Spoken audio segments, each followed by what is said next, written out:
Kita nyo mga sir kung gaano kadumi yung big bike natin. Shit. Matindi-tinding kiskisan to mga sir. Grabe ang puti. Yan. Punta na tayo ng Laos. Baka mo yung gloves mo? Nandito na ata. Be Elig. Sa kanya nagkasya yung damit, sa akin hindi kasya. Shoutout Elig. Shoutout. Hello mga sir. Congrats sa lahat ng finishers. Congrats sa lahat ng participants mga sir.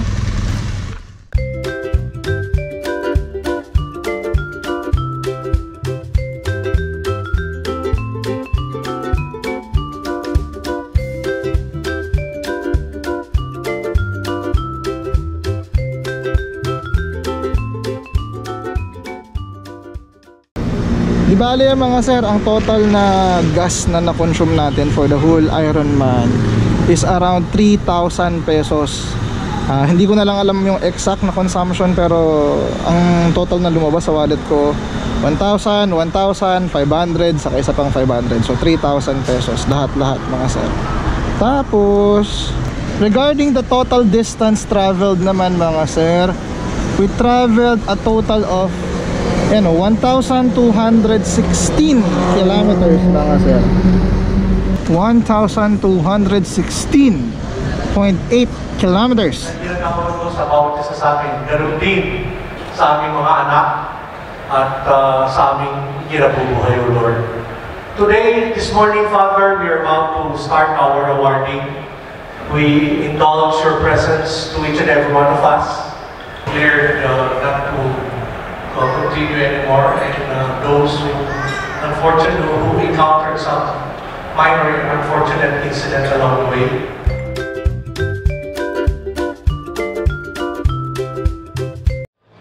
Yummy yung breakfast mga sir. Solid. Naka-2 plato ko ng breakfast mga sir. Saging pang natira. Sa mga gustong sumali ng Ironman sa mga susunod pang years, if you are planning to join, if you are thinking of joining, join mga sir, kasi it will boost your confidence, it will boost your stamina, it will boost your pride sa pagmumotor mga sir.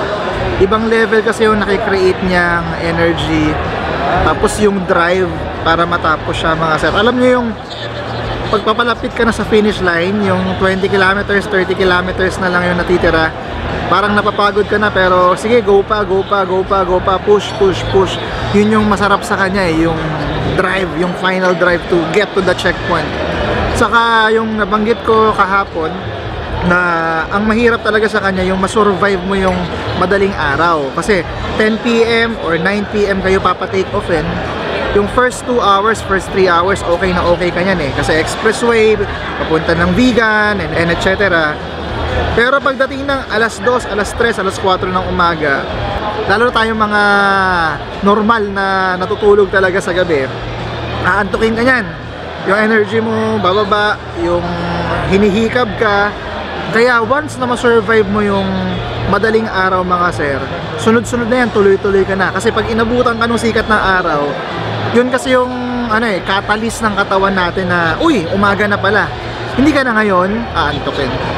So yun yung na-experience ko doon sa Isabela na ata kami noon, or Tugigaraw ata. Yun, dire-diretso kami ni Kuya doon, nila Kuya Louie. Ang hinto lang namin, either iinom ng tubig or bibili sa 7-Eleven. Pero we didn't eat any meal mga sir. Hindi kami kumain ng rice. Either itlog, hard-boiled egg, pwede ring saging or coffee or water, basta anything just to give our stomachs na merong laman. Dapat nagpapang-abot yung gutom mo, tapos yung may laman yung tiyan mo, kasi pag napuno yung tiyan mo, aantukin ka, yung energy mo pupunta sa stomach mo kasi gigilingin na yun. Dapat dapat balance lang in between gutom and merong lamang tiyan, para tuloy-tuloy lang yung dahil mga sir. Na total ko yung aming endurance ride, inabot kami ng 17 hours to finish Last year, inabot kami ng 19 hours, so it was a good time for us. Chill ride lang naman kami mga sir, takbong chubby kumbaga. Pero during stretches, minsan nagpapatakbo kami ng 200, 180, 160 pag mahabang stretch. Pero most of the time, we were riding safe mga sir, kasi sabi ko nga sa inyo, aalis ng buo, uuwi yung buo mga sir. Saka hindi naman natin balak mauna, wala tayong balak kumuha ng magandang oras. Ang gusto natin, ma-experience yung ride, ma-enjoy yung view, at the same time, ma-explore ano ba yung North Luzon. This is my second time. Actually, it's the same route mga sir, pero nung itong Ironman na to, mas na-appreciate ko yung view ng Luzon kasi nakaride ako ng BMW mga sir. Yun pa pala yung gusto kong i-discuss sa inyo.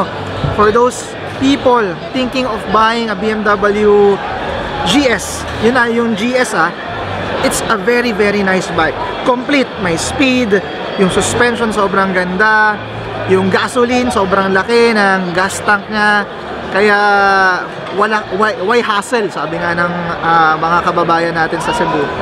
Tapos meron ka pang box, so pwede mong ilagay yung tapon ka lang ng tapon ng mga gamit mo doon. Kung may makuha kang tubig, tapon mo doon. Kuha kang 2 tubig, tapon mo doon. Everything is free in the checkpoints. Kung may kape doon, libre yun. Kung may pagkain doon, libre yun. Everything is already provided. Yung mga marshals sa bawat checkpoint, shoutout sa inyo, very supportive kayo. Magdamag kayo nagbantay sa mga checkpoints para alagaan yung mga Ironman participants. Shoutout sa inyo. Sobrang thank you sa pagtsatsaga sa amin for this once a year event mga sir. Sa mga pulis na nagbantay sa mga kanto para i-guide kami sa mga kalsada, shoutout din sa inyo. Maraming salamat mga sir. Ano pa yung mga tips na mabibigay ko sa inyo? Yun, pag sa first day, take off ng gabi, mag-siesta muna kayo or magpahinga kayo ng hapon para hindi kayo bugbog sa pagbiyahe, saka hindi kayo masyadong aantukin during the ride mga sir. Huwag masyadong kumain ng madami mga sir, tamang kain lang. Huwag masyadong mabilis para hindi masyadong mapagod mga sir. Magpakabit kayo ng RFID para hindi kayo ma-hassle sa pag-enter at pag-exit ng expressway. Magdala ng extrang damit, extrang medyas para pag inabutan kayo ng ulan, meron kayong pamalit mga sir. Kung merong budget, bumili kayo ng communicator para sa riding body nyo, para pwede kayong tawagan ng mga mahal nyo sa buhay during the ride at ma-update kayo kung nasan kayo. Yung cellphone nyo may load, may internet para ma-update nyo rin yung kung sino man na kailangan nag-aalala sa inyo mga sir. So yun yung mga tips ko. Back tayo dito sa Ironman 2020 breakfast for the finishers mga sir. Yes sir! Bye-bye! Raffle time na mga sir, paraffle.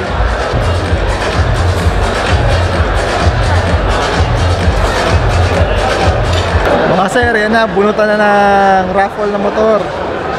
Sino kayang mananalo? Ano kayang rider number mga sir?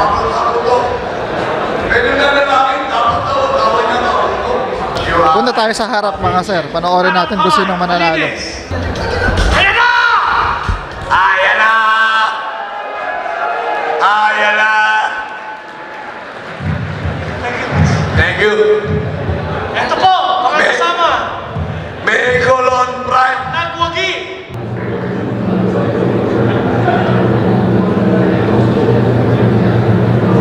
Hindi mabasa. Pangalan, Danilo Sales.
Mga sir, tapos na yung event. Ayun, sa winner naman tayo. Next year ulit. Hindi tayo nabunot kahit consolation mga sir. Ganun talaga. Talagang malas ako sa mga bunutan-bunutan na yan mga sir. So, see you mga sir sa next Ironman ulit. 2021. Kita kits mga sir. Yes sir. Bye.